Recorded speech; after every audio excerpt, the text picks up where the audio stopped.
El siglo XVI marcó para la Iglesia un giro de grandes repercusiones. Martín Lutero, un monje agustino, clavó el 31 de octubre de 1517 en la puerta de la iglesia de Wittenberg 95 tesis, donde argumentaba sobre las prácticas ajenas a las Escrituras por parte de la Iglesia romana. Esta situación, que ya tenía antecedentes con otros hombres que ya estaban inconformes con el clero, permitió la consolidación de la Reforma protestante. Muchas ciudades de Europa empezaron a vivir un apasionado resurgir de las Escrituras. La imprenta fue un elemento determinante para ello. Pasaron los siglos y ahora, para este tiempo, la Internet y las redes sociales han generado también una expectativa de reforma en América Latina. Particularmente en Colombia. Hace unos 30 años atrás, la fe reformada o calvinista no tenía ningún desarrollo. Solo algunas iglesias presbiterianas y bautistas hacían grandes esfuerzos para compartir el regreso a las Escrituras. He de anotar que el movimiento carismático había penetrado con tanta fuerza en el país que lograron ser dominantes. El carismatismo trajo consigo temas como la adoración centrada en las emociones, doctrinas alejadas de las Escrituras, como la sanidad interior, las danzas como instrumento profético, el movimiento apostólico, el avance del feminismo a favor de la ordenación de mujeres al ministerio, el evangelio de la prosperidad, la palabra de fe, entre otras. Ahora, gracias al desarrollo tecnológico, la fe reformada, que es volver a las Escrituras, está tomando solidez y se están generando desafíos para las próximas décadas.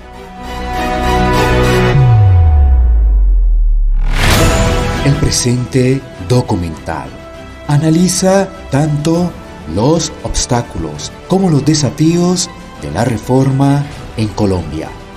Misioneros, pastores, académicos presentan su punto de vista frente a cómo la reforma ha pasado por obstáculos y cómo debería enfrentar los desafíos venideros, además de algunos consejos para aquellos que se están acercando a las doctrinas reformadas.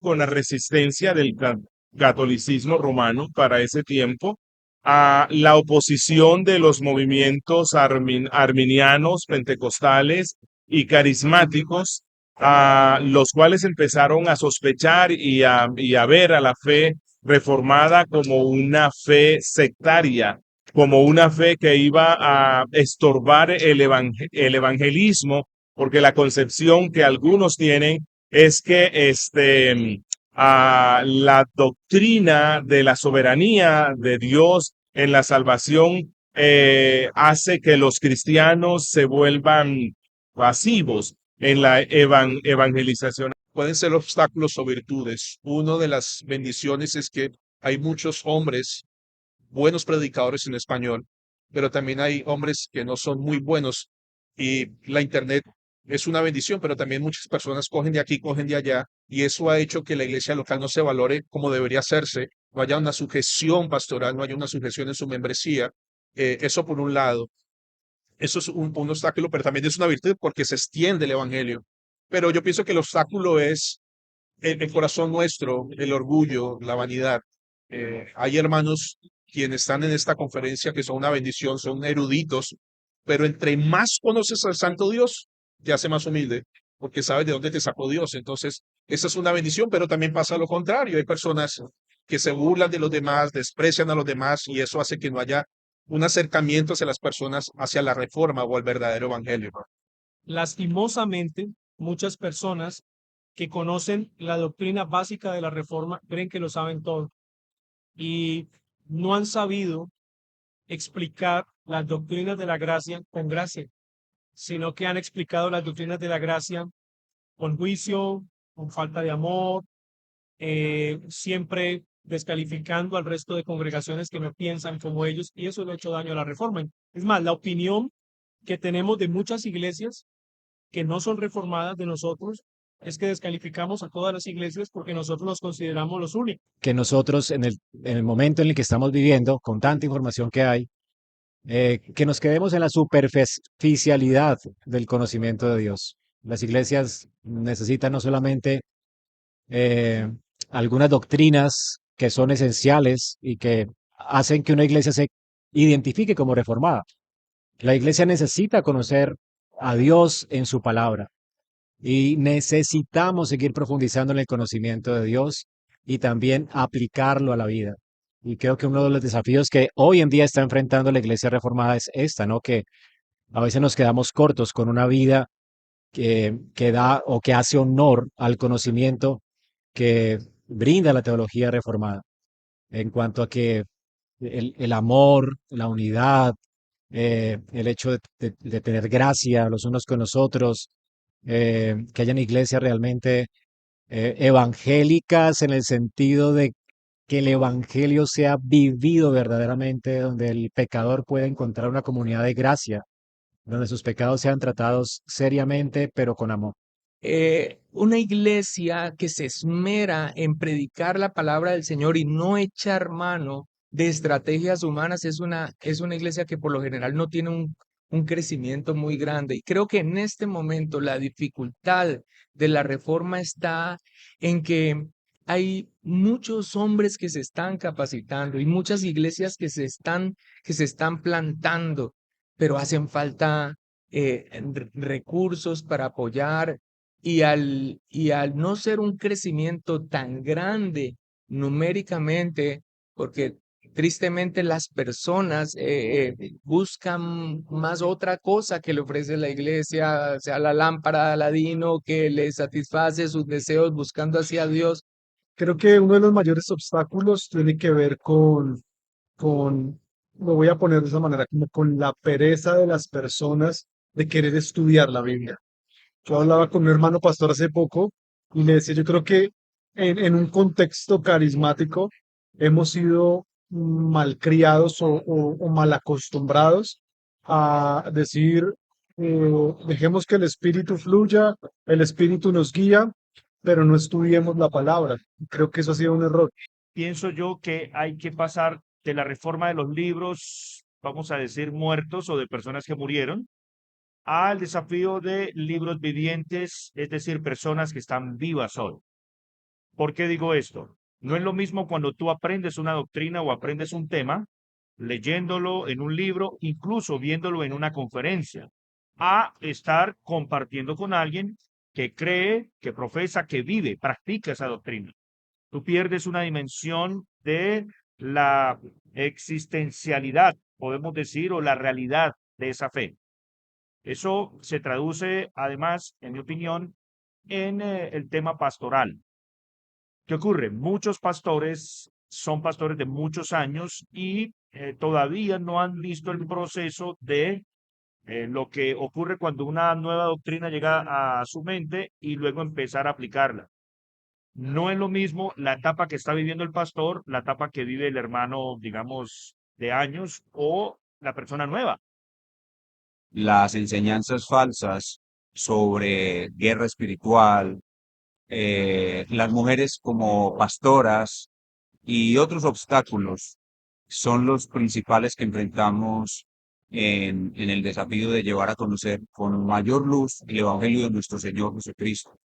Creo que una iglesia que está acostumbrada a supuestas manifestaciones sobrenaturales, una iglesia que está acostumbrada a emociones y a sensaciones, no va a querer profundizar más en la palabra de Dios y por tanto no va a poder descubrir el maravilloso evangelio de la gracia de Dios que se predica a partir de la fe reformada. Quizás la desinformación que los medios, específicamente como el Internet, que emite tantos mensajes un poco ambiguos muchas veces, y esto está generando el que no se puede describir o precisar bien cuál es la identidad reformada histórica propiamente dicha, que se pueda ver con claridad que la reforma histórica es un proceso eclesiástico que se ha venido dando a través de los siglos, que es el mismo Señor Jesucristo quien ha venido edificando su iglesia y que en consecuencia hay una identidad reformada clara, con unos distintivos claros, con unos fundamentos doctrinales puntuales y específicos, y que de esa manera, entonces, las personas que reciben la información o que tienen inquietudes acerca de estas cosas puedan realmente captar qué es el movimiento reformado histórico en Colombia. Una de las preocupaciones que tengo es el crecimiento del humanismo, el crecimiento del hedonismo, ah, que me da la impresión ha invadido no solamente la cristiandad carismática, no solo la cristiandad pentecostal, sino que es algo que está, digamos, invadiéndolo todo. Y me preocupa cuando veo que algunos movimientos que de alguna u otra forma son relacionados con la reforma tienen un fuerte énfasis humanista, un fuerte énfasis pragmático. Todo movimiento, cualquiera sea, se evalúa en cuanto a sus frutos a largo plazo. Yo soy, digamos que una segunda generación de este despertar, puedo de manera retrospectiva pensar en lo que hubiese querido tener. Yo hubiese querido tener pastor reformado, vivencial, real. Hubiese querido tener un pastor que hubiese entendido mi proceso distinto al suyo. Yo no lo tuve. Otra cosa también es lo que se llama la plantación de iglesias. Cuando el tema de la reforma comenzó, inicialmente surgió en iglesias evangélicas tradicionales y digamos que fue una parte del plan de Dios. Hoy debemos ser conscientes que estas doctrinas no deben utilizarse como una forma de proselitismo a cristianos que ya han establecido su trabajo. Debemos ser honestos y debemos tener un respeto frente a esos hermanos, gracias también a los cuales el Señor trajo el Evangelio. Entonces eso nos enseña un poco de humildad y al mismo tiempo darnos cuenta que hay una generación completamente secular que crece y crece en nuestros países. ¿Qué vamos a hacer? Nosotros no somos llamados a ser fanáticos, sino radicales. Y la diferencia entre ser fanático y radical es la siguiente. El fanático mata por su convicción. El radical muere por ella. Y si yo tengo claro eso, entonces cuando presento la reforma siendo radical, no voy a matar a nadie. Yo voy a morir por el otro, para que el otro conozca la verdad que yo sé. Especialmente en nuestro país, nosotros tenemos un departamento muy grande, el departamento del Valle del Cauca, y están nuestros hermanos presbiterianos reformados, estamos nosotros y el establecimiento de iglesias no es fácil. Y siempre, dicho directamente, el recurso económico también es importante. Una mezcla que se está dando entre reforma, algunos elementos del carismatismo, algunos elementos de la psicología, el mercadeo, el pragmatismo, como vamos a predicar de esta forma, o los pastores vamos a vestirnos de esta forma porque deseamos alcanzar a los jóvenes o vamos a usar esta clase de música porque es más atractiva hoy. Oiga, bueno, no sé, creo que eso es algo que hay que pensarlo bien, hay que analizarlo bien, hay que revisarlo bien, porque puede conducir a una distorsión de los procesos de reforma.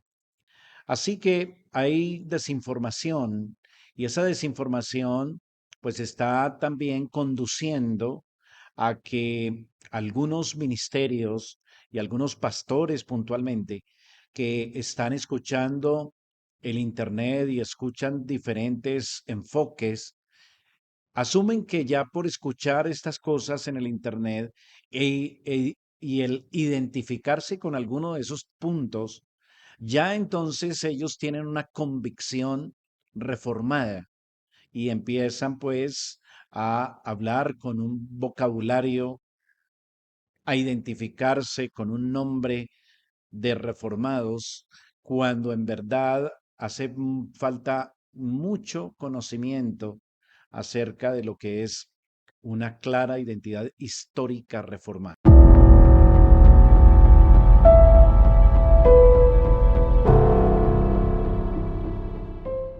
El desafío está en dar por sentado que porque una iglesia tenga la etiqueta de reformado, ya tiene la sana doctrina, ya está pura, ya está establecida y no hay nada que aprender. No, aunque una iglesia tenga la etiqueta de reformado, los mismos miembros desde adentro necesitan ser enseñados más. Tal vez se asume que todos creen hasta lo más elemental de la doctrina reformada, el calvinismo, pero yo he podido notar que aún en iglesias otra vez, con la etiqueta de reformado, va uno y habla con las personas y no tienen claro ni siquiera el calvinismo, no tienen claro elementos de la eclesiología que son importantes. Para mí un desafío grandísimo de la reforma es que las iglesias estén bien fundamentadas en la palabra, bien estructuradas, pastores bien preparados, ancianos bien preparados, una membresía bien fortalecida, un discipulado muy fuerte, porque podemos amar la reforma y todo lo que esto implica, pero necesitamos bendecir la iglesia local, fortalecer la iglesia local. Y yo te estoy hablando como padre, no como pastor, porque mis hijos necesitan una iglesia donde continuar, una generación que continúe. Entonces los desafíos es no tanto mirar hacia afuera de la iglesia, sino hacia adentro de la iglesia, fortalecer el liderazgo, porque hasta ahorita, de mi generación, nosotros conseguíamos libros traídos de Estados Unidos. Ahorita está lleno de literatura, pero es importante que los pastores o los hermanos en las iglesias se capaciten para servir a la iglesia, porque a veces es muy llamativo las redes sociales, las conferencias, el fuera de los muros de la iglesia, pero es importante fortalecer la iglesia y la futura generación que nos viene. Necesitamos tener unos instrumentos a través de los cuales podamos dar a conocer con claridad lo que es una iglesia reformada, lo que es una doctrina reformada, lo que es una confesionalidad reformada. Y ahí es donde tenemos entonces ese gran desafío de animar a aquellos pastores que están mirando al Internet a que no deben conformarse solamente con esa información, sino que deben estructurarse bíblico-teológicamente y a la luz de una consolidación de un estudio teológico serio con un fundamento bíblico también histórico, reformado, se va a poder entonces mejorar mucho lo que tiene que ver con el avance y el desarrollo de la reforma en Colombia. Pienso que primero debemos hablar de individuos, de personas. Si nosotros entendemos los procesos del Señor, a veces se nos olvida desde el punto de vista histórico que Dios trabaja durante siglos para hacer cosas en personas. No han nacido, pero Dios estuvo trabajando en la familia, de la familia previa, de donde luego, posteriormente, en este contexto nace, por ejemplo, Moisés. Yo soy el Dios de Abraham, Isaac, Jacob, el Dios de tus antepasados. O sea, Dios estaba trabajando. Este desafío es entender desde el punto de vista histórico cómo debemos posicionarnos, porque con la reforma no empezó el cristianismo en nuestro continente. No fue el mejor cristianismo perfecto, como tampoco nuestra comprensión de la teología reformada, lo que llegó en tiempo de los españoles. Ahí se sembraron las semillas. ¿Cómo lo sabemos? Por ejemplo, la versión más utilizada de nosotros es precisamente producida por un monje, ex monje católico romano, que luego llegó a la teología reformada, que luego terminó más inclinándose por el aspecto luterano, pero eso nos da una perspectiva histórica más amplia. Otra cosa es el asunto de las instituciones. Tenemos el reto de construir con la ayuda del Señor familias sólidas, matrimonios sólidos, que tengan esa perspectiva transgeneracional. Hijos criados según la palabra de Dios, pero no solamente con versículos o con recitar el catecismo, sino que vivir esas cosas. Veo que en este instante hay un deseo, digamos así, de los representantes más conocidos de las iglesias, por lo menos de mi círculo bautista reformado, y estamos entrando en un diálogo, en una comunicación, estamos reuniéndonos con el fin de fortalecer más la presencia de la fe bautista reformada en su sentido histórico y confesional, de tal forma que el pueblo cristiano colombiano que está inquieto con la reforma pueda decir, oiga, sí, esto es lo que hemos visto que ha sido a la reforma en su sentido histórico y confesional, y eso creo que ayuda mucho. Y creo que eso es un desafío que estamos enfrentando hoy en día, que el conocimiento no nos paralice o más bien no nos limite para simplemente ver la reforma como algo que solamente está en la mente, ¿no? Sino que tiene que ver con todas las áreas de nuestra vida y que impacta la iglesia, que impacta las familias, que impacta la cultura en la que vivimos y aún la cultura de la iglesia. Creo que eso nos hace falta, ¿no? Y bueno, al inicio de la de esos movimientos reformados, creo que tuvo los mismos desafíos, ¿no? Que estamos viendo también en América, que el conocimiento nos puede envanecer. Eh, y es la gracia de Dios realmente, Él nos debería de humillar y nos debería tener, de hacer más pacientes, amables, benignos los unos con los otros. Creo que es parte del desafío. Bueno, yo creo que una de las proyecciones es mantenernos en la confesionalidad. Los movimientos de reforma han venido variando y ahora hay una especie de reforma emergente. Ahora, ¿cuál es mi preocupación con la reforma emergente? Que no está siendo confesional. No se están suscribiendo a una confesión de fe. El peligro es que en unos años, al no suscribirse a una confesión de fe, la reforma emergente va a regresar al carismatismo. Eso es lo que va a pasar. Ahora vamos a ser carismáticos, pero con las 5 doctrinas de la gracia. Ahora, ese peligro lo podemos evitar manteniéndonos en la confesionalidad, no siendo esnovistas cronológicos. El esnovismo cronológico es tratar de renunciar al pasado y de crearnos el futuro a partir del presente. Pero bíblicamente, el futuro está en el pasado. Es decir, yo no voy a construir mi futuro a partir del presente, sino a partir de lo que Dios ya ha hecho en el pasado. Y las confesiones de fe históricas nos mantienen en la ortodoxia. Así que evitar el peligro del esnovismo cronológico que lleva a la reforma emergente a un carismatismo nuevamente es proyectarnos a mantener la confesionalidad. Y es como romper esa idea que el ministerio es algo espontáneo en un sentido, que el ministerio se puede adelantar con unos fundamentos muy básicos y ya podemos empezar a predicar, ya podemos empezar a enseñar, ya podemos abrir una iglesia o conformar o plantar una iglesia, cuando en verdad a la luz de las Sagradas Escrituras y a la luz de lo que es el proceso eclesiástico a través de los siglos, las cosas son muy diferentes. Hay que pasar por una capacitación seria, como les decía hace un momento, un enfoque realmente claro de lo que ha sido la iglesia a través de los siglos, como el Señor la ha venido llevando y cómo debemos estar conectados con ese proceso histórico eclesiástico a la luz de lo que nos dice la palabra de Dios y también a la luz de lo que Dios ha querido dar a través del tiempo mediante hombres que Él ha provisto para que podamos tener hoy día un gran cuerpo de doctrinas que han surgido de las Sagradas Escrituras y que deben ser las que se deben predicar hoy día para la edificación de una iglesia bíblica sólida, sana, de principios y de espíritu reformado histórico.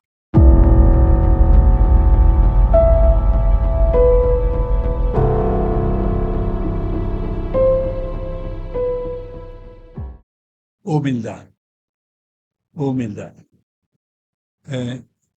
A veces cuando ellos han recibido este regalo de información y del conocimiento, se vuelven orgullosos, que quieren mirar a todos los otros. La mayoría del mundo reformado llegó a través de haber ya conocido a Cristo dentro de las doctrinas arminianas.